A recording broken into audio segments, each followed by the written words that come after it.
Hi everyone, welcome to another mini vlog. ৰাতিপুৱা breakfast কৰি মেলি লৈ এয়া মা আৰু মই বহি আছোঁ ৰ'দত। এতিয়া ঠাণ্ডা দিনকেইটাত এনেকৈ বহি যে ইমান ভাল লাগে নহয়নে? আৰু এইফালে আমাৰ এয়া গছজোপাত চাওকচোন গোটেই ফুল একদম ফুলি আছে। আৰু আজি মাহঁতে ল'লে শিঙি মাছ ঘৰতে। আৰু এইফালে মেখেলাখনৰ মই আঁকা পাৰ্টখিনি কমপ্লিট কৰিলোঁ।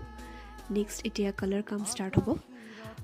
আৰু লাঞ্চত আজি বনালে বেঙেনা ফ্ৰাই, ভাত, লগতে শিঙি মাছৰ তৰকাৰী, নৰসিংহ আৰু ভেবেলী লতা দি পেলাই। দেন লাঞ্চ কৰি মেলি লৈ ইভিনিং মা আৰু মই অলপমান ওলাই গ'লোঁ, বজাৰ কেইটামান আছিলে। এয়া দুইজনে এতিয়া ওলাই আহিছোঁ। ফাৰ্ষ্ট আহি পেলাই এয়া এতিয়া মায়ে লৈছে লোকেল চিকেন আৰু কেইটামান তাৰপিছতে বজাৰ আছিলে সেইকেইটাও কৰি ল'লোঁ। আৰু এইফালে এয়া এতিয়া মায়ে লৈ আছে চব্জি। দেন বজাৰকেইটা কৰি মেলি লৈ পেলাই এতিয়া মা আৰু মই ৰিটাৰ্ণ হৈ আছোঁ ঘৰলৈ। আপোনালোকে যদি মোৰ ভিডিঅ'বোৰ প্ৰথমবাৰৰ বাবে চাই আছে আৰু মোৰ পেজটো যদি এতিয়ালৈকে ফ'ল' কৰা নাই দেন ফ'ল' কৰি ল'ব। এণ্ড জাষ্ট আহি পালোহি আমি ঘৰ, এয়া কৰিলোঁ বজাৰ। চ' আকৌ লগ পাম আপোনালোকক এটি নতুন ভিডিঅ'ৰ জৰিয়তে। বাই।